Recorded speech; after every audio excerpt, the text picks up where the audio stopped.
آزادی مارچ ویسے ہم نے اعلان کیا تھا نیٹوں کا، چلو کہ لاکھوں کی تعداد میں ہیں وہ کارکن موجود ہیں، عدالت عالیہ کا کارکن ہیں اور ANP کے بھی، اور مولانا فضل الرحمان صاحب کی جماعت عدالت عالیہ کا فیصلہ مولانا فضل الرحمان جہاں آنے آیا، اور انہوں نے آج آخرکار آج کا جو ہے آغاز کرنا ہے، کشمیر آئے ہوئے طالبات پیش کرتے ہیں اور اس سے متصل جو ان کے کارکن نے ان سے پوچھتے ہیں 100 ایکڑ وہ کیا کہتے ہیں اس بارے میں۔ جلسے کے لیے مختص کیا گیا۔ ہم نے اس وقت انتظامیہ سے کہا میرے سر پر بند ہوا ہے کہ مولانا فضل الرحمان ہمارے قافلے اس سے میں نے بیعت کی ہے، اس انداز سے موت سے بھی نہیں ڈرتے۔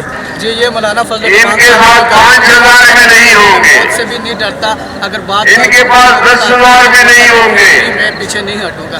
لوگ ان کے ساتھ نہیں ہیں۔ ان سے پوچھتے ہیں کہ وہ کیا کہتے ہیں اس بارے میں۔ حد نگاہ کہ ہم مہنگائی کا جو خاتمہ کم از کریں گے، کم کھشکول نہیں گھمائیں گے، ہیلی کاپٹر سے تو کھشکول گھما رہے وہ چور ہیں، اس منظر اگر ہم لوگوں نے کو دیکھیں۔ کھشکول اٹھایا تو ہم خودکشی کر لیں گے۔ حد نگاہ یہ بھی اپنے دھرنے میں اس نے کہا جمال کہ اگر میری پیچھے جنوب 5,000 لوگ اکٹھے ہو گئے مغرب تو میں اور ان کے مشرق طالبے سے پہلے استعفیٰ پیش کروں انسان ہی گا اور انسان ہے۔ ان کو دعوت دے کہ آؤ دیکھو اور لاکھوں کے لوگ یہاں پہ رات سے پڑے ہوئے اور آپ سے مطالبہ کرتا ہے کہ معاشیت آپ نے تباہ کر دیا، اقتصادی اخلاقی آپ نے ملک تباہ کر دیا، آؤ اور اپنا استعفیٰ قوم کے سامنے پیش کرو اور اپنا وعدہ پورا کرو۔ یو ٹرن لینا تو اچھی بات ہے، اب یو ٹرن لے رہے ہو کیونکہ اچھے قائد کی نشان یو ٹرن ہوتا ہے، تو ہم آپ سے مطالبہ کرتا ہے کہ اپنا وعدہ پورا کرو۔